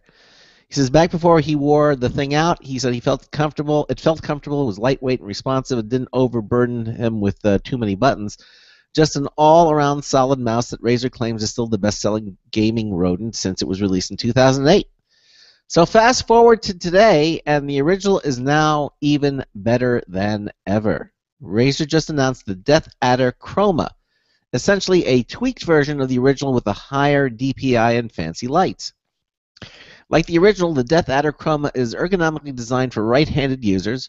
Razer went on to offer a left-handed version of the original, so perhaps that's in the cards here as well. He's not saying if it is or it isn't. It has textured rubber side grips, 5 independent programmable hyper-response buttons, on-the-fly sensitivity adjustment. That's a very cool feature. 200 inches per second, 50 G acceleration, a 1000 ultra polling, and a 7-foot braided fiber cable. This is a corded mouse, folks. This is not a wireless mouse. If you're into gaming, corded mice really are the ultimate. What's new to this version, however, is an upgraded 10,000 DPI optical sensor, up from 6,400 in the original, that can track lift-off distance as precise as 1 millimeter on most surfaces, and chroma lighting with 16.8 million customizer color options. The Death Adder Chroma is available now for $70, direct from Razer. Very cool. Very nice. Oh yeah, for sure. And also for Macs and PC, I've been waiting to hear anything about this, and sadly, if I had the access to play bagpipes, I would. Oh. Because it's a sad day. Oh. I know. So this one also for Macs and PC. How about taps? We can do taps. No. It's not in need of a military thing. It's just bagpipes would have been perfect, but unfortunately we don't have that. Yeah, no, this one again, Paul Lilly. And 7 years into the project, Titan's developers couldn't find the fun or passion. Oh. So bad news if you were pinning your hopes on Titan being your next MMO after you've grown tired of WoW. After spending at least 7 years in development, Blizzard has officially canceled Titan, putting an end to a project that Blizzard ultimately decided it wasn't something it wanted to do at this time. On the bright side, Blizzard may still make another MMO someday, but for now, that's not the direction they want to take. Mm-hmm. So Blizzard co-founder and CEO Mike Morhaime revealed the decision with an interview on Polygon, telling the site that it just couldn't get excited about the project. The company knew it could make a successful MMO. World of Warcraft proved it. Yep. But despite plans to build an ambitious follow-up, the team just couldn't get it to come together. Quote, we didn't find the fun. We didn't find the passion. We talked about how we put it through reevaluation period, and actually what we reevaluated is whether that's the game we really want to be making. And the answer is no. Mm-hmm. So just like that, Blizzard pulled the plug, though after spending that much time on the game, the decision to do so was an, quote, excruciating one, I bet. So reading through the interview, it seems Blizzard is perhaps only sensitive to being pegged as an MMORPG company or any other genre for that matter. Quote, we just want to make great games every time. Mm-hmm. So yeah, Titan, it was in development for 7 years. You heard nary anything about it. I mean, like, the only thing you actually heard about it was, whenever Blizzard went on a hiring spree, like they hired 150 graphics designers, they hired X amount of, people onto the staff, just assuming that they were going to work on Titan. And they definitely put some money, they definitely put some time into it. But I mean, Blizzard, ever since about probably 95 or so, they haven't really put out a flop. And they definitely don't want to end that 20-year streak by putting out something that's, half-baked or in a cluttered market. Because, Blizzard Activision is actually part of Destiny, which just released a couple weeks ago. Yeah, just was Destiny, so... Yeah. So I mean, Blizzard still has the financial backing. I mean, World of Warcraft is still a huge moneymaker. It still has over 6 million people still paying for it. Mm-hmm. New expansion coming out, which personally I'm hoping is going to bring a lot more people back to that. But I mean, Blizzard, financially they're looking golden. They could do this. It's unfortunate that they had to waste 7 years and a lot of time and a lot of energy on it. But from a financial point of view, it's not, Blizzard's not in trouble by any stretch of the imagination. What that does mean, though, and what it sounds like, is that since they do not want to be pegged as an MMORPG company, think World of Warcraft, they're probably going to be focusing on another genre. And Titan is proof that they are looking into new universes, because they've been riding their highly successful 3 games, StarCraft, Diablo, and Warcraft, they've been writing those for 20 years, and they're still going strong, but they're looking to get into something new. So it probably won't be an MMO, and it probably won't be something involving these three franchises. So, could that be Blizzard is going to break into the first-person shooter? Are they going to be, single-player role-playing like Skyrim? Or something brand new, never done before? Technically, I mean, games generally have been placed into categories. Like it's like trying to name a new color. You know what I mean? It's just not really possible. So, could it be a side scroller? You never know. Could it be an iPhone app? Probably not. But whatever it is, it's going to be a new universe, not an MMO, and it's going to be great because Blizzard, they make great games. Are you telling me that the landscape of the gaming industry, there is nothing new that can be done anymore? I don't think, no, it's not that nothing new can be done anymore. I think if you do something, there's a category to fit it. You're saying? I mean, you can go into plays. Yes, I am taking a class called Theater Appreciation. Plays go back thousands of years. But there are only 7. Guess how many categories there are for plays?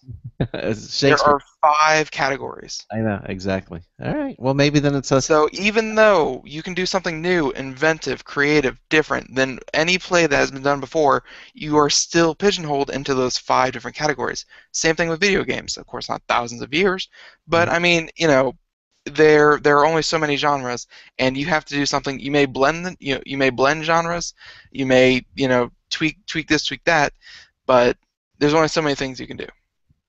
So when id came out with Doom, that was the first-person shooter, correct? Doom, I don't think it was the first-person shooter, but it was like the first one that actually had like really great graphics and actually put people in. Like it was a huge impact on that. But yeah. Okay, so when do you think all these categories became defined? When were they defined? Probably as time went on. I mean, of course, you started with your Pong, you started with your Pac-Man, and then you went from Pac-Man, which was like I guess you'd call it strategy, and then you went on to Tetris, also kind of strategy, and then you went on to side scrollers, and then that's when you get into the RPG. That's when you get like a role-playing atmosphere. You had action, adventure, that kind of thing. These genres, they kind of come out as the games came out, and so, they may have been new, but then they were pulling things from movies. I mean, when movies haven't been around forever, but when was the dramatic movie? When did that get defined? Okay. Comedy, action, that kind of thing. You think they were just waiting? They had the ideas for these games, but they're waiting for the technology to catch up so they could actually do it, or do you think they just thought of them when the technology became available? Oh, this is something we can do this now. I mean, it's hard to say with computers because I mean, think back 50 years from today, and think about how much people knew about computers. Nothing.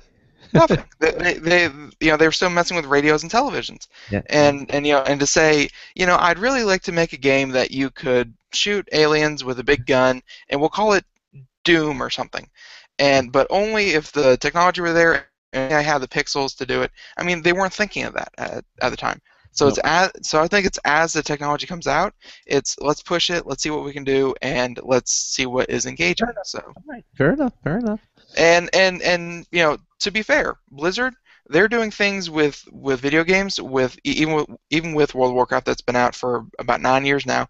They're doing things that are still shaping the gaming landscape as we know it. Yeah. They have basic technology and things like that. So they're doing new things. It's just categories are categories. But they're not redefining it really. They're just taking advantage of the new things that you can do with the technology. I understand. Yeah. All right. Here's good news. Not defining, they're refining. Refining. Here's good news for students. According to Paul Lilly from Maximum PC, Microsoft is making it easier for eligible students to claim Office 365 for free. This is a price point that students can afford. Free, yes. He asked the question, are you enrolled in college? Well, if so, you have enough expenses already. Tuition, books, parking, beer, and so forth. Beer. Include that. The last thing you want to do is spend even more money on software. Hence, why your PC is filled with open source software. That's one option, though. If you'd prefer to roll with Office, it might not cost you a dime. Microsoft just introduced a self-serve model for students and teachers that let them claim Office 356 at no cost. 365. Yes.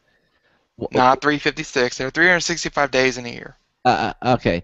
Well, he says it's a typo that he transpositioned the 365 at no cost. Yes. It was just you see it. He put 356 in there. I was just about a year ago. It was just about a year ago we announced Student Advantage, a benefit that allows eligible students to get Office 365 from their school for free. One drawback to Student Advantage: the onus has been on the school to initiate the service, create an account, and order the Office 365 license on behalf of the students. This was according to Microsoft. Not anymore. If you're a student and at least 13 years old, you can check your eligibility by going to Office 365 for Students and entering in a valid school-provided email address. If you qualify, you'll receive the latest version of Word, Excel, PowerPoint, OneNote, Outlook, Access, and Publisher, which you can install on up to 5 systems. This is really sweet. You'll also receive 1 terabyte of OneDrive cloud storage and access to Office Online. So what makes you eligible? Well, to qualify, you must attend a school that has purchased Office for this entire organization through Microsoft's volume licensing program. You should see if FAU has done that. Actually, the college I go to, we for the computer science department, Microsoft actually, like, I'm sure it's a bulk licensing deal, like they were just talking about, but we actually get to use for free the Microsoft Silverlight, or no, not Silverlight. The Visual Studio. There we go. Okay. All right. Visual Studio 2014. Well, but you still need Office, don't you? I mean, you want to. I mean, can you? I could probably do this. Most places, if you have a valid school ID, you could probably get this. So. Yeah, well, I would say you should get it. And not only that, Microsoft is very. They do really great work with students. I mean, if you're a student attending class and you think, oh, no, I need to get Microsoft Word or whatever, but I don't want to spend that kind of money. If you wait till you get on campus, first week or second week, most universities, they have Microsoft people from Microsoft that will sell you a reduced rate version of their product. I mean, like, it's a full product. It's just they do a really great job of bringing the price down for students. But you can't beat free. I mean, Office 365 for free, I mean, they might be there promoting that, but of course, it probably wouldn't be free. They would probably be licenses that you would get licensed, and then they'd probably be valid for probably 4 years, because Office 365 is technically probably going to be the last version of Office there is. Because it's all cloud-based. That's right. It may go through revamps and visual updates, but it's not. Yeah, it's all in the cloud, so they're going to update it as they need. Yep, exactly. Okay, we have time for a couple more stories. Sure. Yeah, and just want to make clear, you're probably going to get a 4-year license, not forever. So don't think because you're a student you get Microsoft Office forever. That probably won't happen. All right, well, I have the story here for everyone with an iPhone 6s, all you lucky people that pre-ordered it. And it seems like iPhone 6s may be a victim of its own stature. Really? They're being bent in people's pockets. Oh. So yeah, this one from Geek.com, and written from the point of view of the author, but you aren't holding it wrong this time, but there's a good chance your pocket might be doing terrible things to your iPhone 6 or iPhone 6 Plus. Owners of these new gadgets are reporting serious warping issues after the phones have done little more than sit inside a pair of pants. Apple's aluminum unibody design is easy to appreciate, and the iPhone 6 launch made it just as easy to fall in love all over again. The curved edges to the phone are comfortable, and the phone is just as thin and light as you can get today. Unfortunately, it looks like Apple has sacrificed durability in exchange for that thin profile and impossibly light experience. Users are starting to report warping in iPhone 6 Plus models, and the images accompanying these reports are cringeworthy to say the least. So, they actually have a GIF here attached to it that kind of shows it. It's you set the iPhone screen down on a flat surface, and you can actually press on opposite corners of the iPhone 6s, and you can see it lift up and down. Where if a phone were completely flat and level, no matter where you press on it, it would be flush against the surface of the flat surface. But when you press alternating corners, you can actually see it lift up that tiny bit. So, the author goes on to say that just to be on the safe side, shortly after reading these reports, he checked his own iPhone 6 and discovered a similar but significantly less noticeable effect. Much like these other reports, his phone had been in his front pocket for an extended period of time while he was driving. The phone is otherwise in perfect working order and has never once been dropped or sat on or anything. So this is potentially a very serious issue. A phone should be capable of surviving a lot more than the pressure of fabric against your skin. Since the author has been taking photos of this phone for coverage here on Geek, he can say with certainty that the warp cases do not exist when it was taken out of the box a few days ago. Okay. So they reached out for Apple for comment, and hopefully there'll be more. Yep. Now, I would keep my phone in my shirt pocket. Is that still going to be called warp? Oh. No, Craig, the shirt pocket will not warp your phone. You do not win the argument based on that, though. The iPhone should be able to be put in the front pocket. I agree. Well, here's a related story. iOS 8 crashes 78% more than iOS 7. Wow, according to BGR. So when we covered 8 big problems with iOS 8 earlier this week, there was apparently a huge problem that was omitted from the list. It's still early for iOS 8 right now, of course, but so far Apple's new mobile software is far more prone to crashes than the previous release of iOS 7.1. According to the study from Criticism, which says it analyzes data from more than 1 billion monthly active mobile users, apps crash 78% more frequently on Apple's latest and greatest version of iOS 8 than they do on its predecessor. Now let me just say this. I've had iOS 8 now, like the day it came out. It has not crashed on me, but I have noticed something. This happened, I think, yesterday and the day before. I put my iPhone into the docking stand. I have one by the computer and I have one by my bedside. Oh, yeah. I put it in the docking stand, and it didn't acknowledge the existence of the dock. I mean, it usually comes on. It goes bleep, and lets you know that it's getting power. It didn't do it. Took it out, tried it. I checked the plug, the cord from the dock, and just plugged it directly into the iPhone, and it worked. I'm getting that too. And it worked. So and then I said, well, something's wrong. The dock is defective. It went bad. I took it downstairs with the dock on my computer. It didn't work. So I said, okay, it's not the dock. Something's going on. So what I did is I had never done it before with iOS 8. I held down the power button and rebooted iOS. Came right back. You never turned your phone off? I never done a power down, a complete shutdown or a reboot, and I rebooted the phone by holding down the power button. You can do reboot. I believe most people will call that turning it off and on again. I turn it on and turn it off, but a reboot is just it shuts down and then you have to and then you do a restart. I've never done that I've never had to do it. So So if your iPhone all of a sudden doesn't work in the dock, do a reboot. Hold down the power button until it comes up and says, and then you swipe it down, it shuts it off, and then you wait a moment, then power it up again and do it. And that did it. Well, today, this is like a couple days later, did it again. I went there, put it in the dock. It wouldn't work. It wouldn't come up. I had to do another reboot. So there's something going on with iOS 8. It wasn't just a one-time thing. It's happened to me a second. Your dock. You heard it here, folks. You need to reboot it. See, I had a similar problem, but I wasn't sure if like the little connector that I have, because I actually just plug it straight into my phone. Yeah. It's and it's like, I don't want to say it wasn't catching, but I guess it wasn't making good, like, I thought it wasn't making good contact, but, like, I'd plug it in, and, and it wouldn't start charging. Mm-hmm. Well, so, same problem. I would say do a reboot.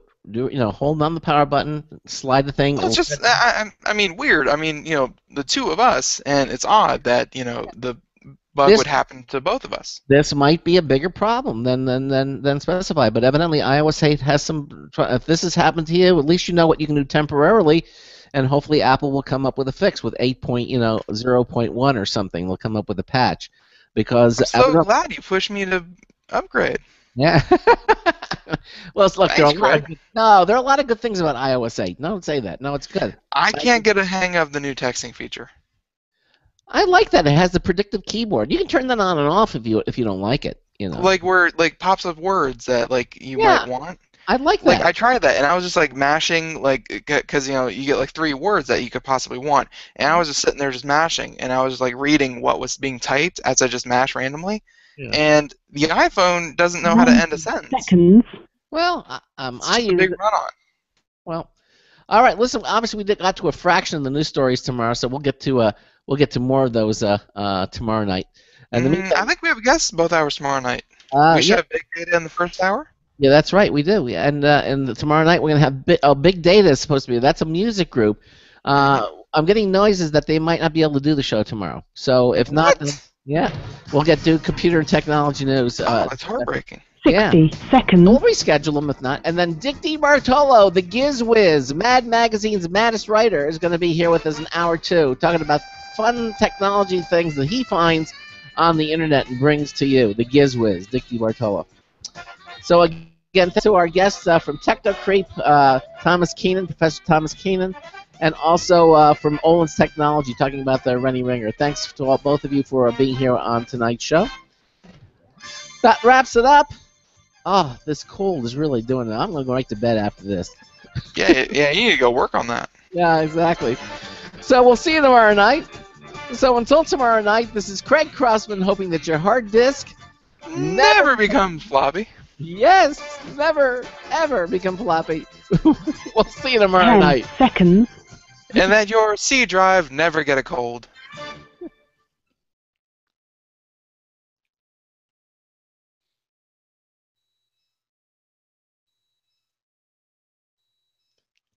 Thank you for using Blog Talk Radio. Goodbye. Okay. Yes, you are the C drive. You are the Craig drive. Yeah, the Craig drive. All right. Well, everybody, thanks for watching the Hangouts. I'm going to bed, and hopefully it'll be better tomorrow. Hot beverage. Yes, exactly. Hot soup. Okay. Nope, hot beverage. Hot beverage. Okay. Hot tea. Honey. Hot tea. Honey. Yes. Don't call me honey. Never dreamed of it. All right. Good night, everybody. See you tomorrow. Night.